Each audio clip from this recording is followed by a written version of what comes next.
Bonjour, voyons donc pourquoi et pour quelles raisons les propriétaires peuvent vendre ou simplement se débarrasser d'une Subaru Forester d'occasion. Les anciens se souviendront peut-être d'une grande histoire de 2009.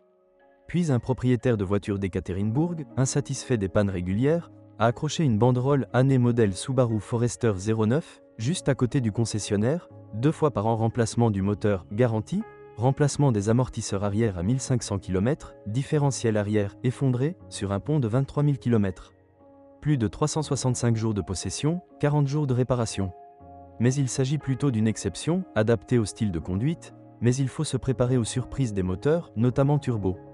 Brûleur fuel, remplacement du convertisseur, courroie de distribution cassée pour version 2,0 litres, surchauffe, usure accrue des joints de culasse, même consommation d'huile dans les versions 2,5 litres. Il s'agit d'une liste incomplète mais assez typique de problèmes avec les moteurs Forester 3. Surtout dans les versions pré-restyling, dans le Forester modernisé, l'entraînement par courroie de distribution, par exemple, a été remplacé par un entraînement par chaîne et a servi beaucoup plus longtemps. Dans tous les cas, l'unité de 2 litres est considérée comme la plus durable et la plus durable. S'il appartenait à une personne intelligente avant vous, alors ces options devraient être envisagées en premier, il ne devrait y avoir aucun crime. Tous les 100, selon la réglementation 105-1000, le kit de distribution est remplacé. En cas de forte brûlure d'huile, une légère réanimation du moteur peut être nécessaire, remplacement des segments de piston et des chemises. On trouve aussi souvent des plaintes concernant la bobine d'allumage. Si sa durée de vie touche à sa fin, le moteur commence à caler sensiblement.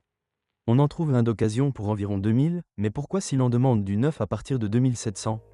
Les moteurs de 2,5 litres sont plus capricieux, mais cela s'applique principalement aux exemplaires allumés. Les parois du cylindre sont plus fines que celles de la version 2 litres. Un tel moteur chauffe plus facilement, de sorte que les coureurs de nuit auraient facilement pu griller les joints de culasse. Ce sont les mêmes moteurs, mais dans la version suralimentée, ils souffrent de rotation des chemises et souffrent également de problèmes de turbine. Dans l'ensemble, les Turbo Foresters ne valent la peine d'être regardés que si vous êtes un fan et savez exactement ce que vous voulez. Il est inutile de les dissuader, eux-mêmes savent tout mieux que nous. Pour tous les autres, il est préférable de rechercher des options à aspiration naturelle, idéalement 2,0 litres. Pas de chance, mais ça dure longtemps à condition de changer l'huile fréquemment. Subaru l'adore même en bon état. L'huile des transmissions automatiques doit également être changée aussi souvent que possible.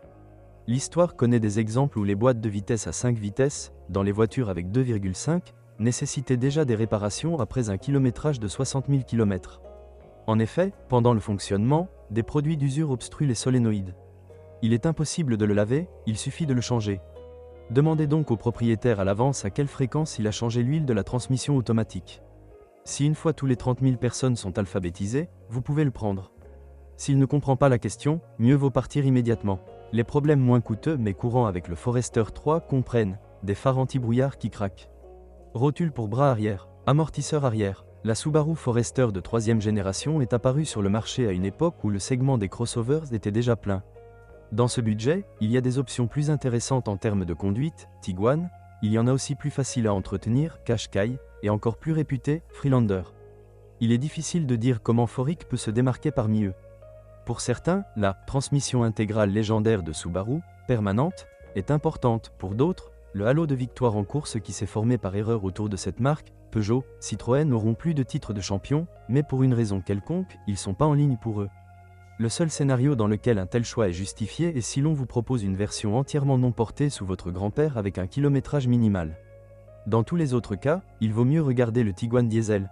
Au moins, il roule de manière intéressante et consomme en même temps 5 à 6 litres de carburant diesel lors de la conduite sur autoroute. Mais même l'option sous le grand-père doit être soigneusement vérifiée.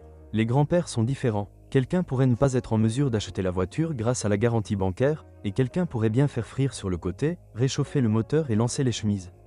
De manière générale, le 3e Foric n'est pas le crossover le plus marquant, sans dynamique prononcée, avec un équipement très primitif, et aussi pas aussi simple et rentable à entretenir qu'il y paraît.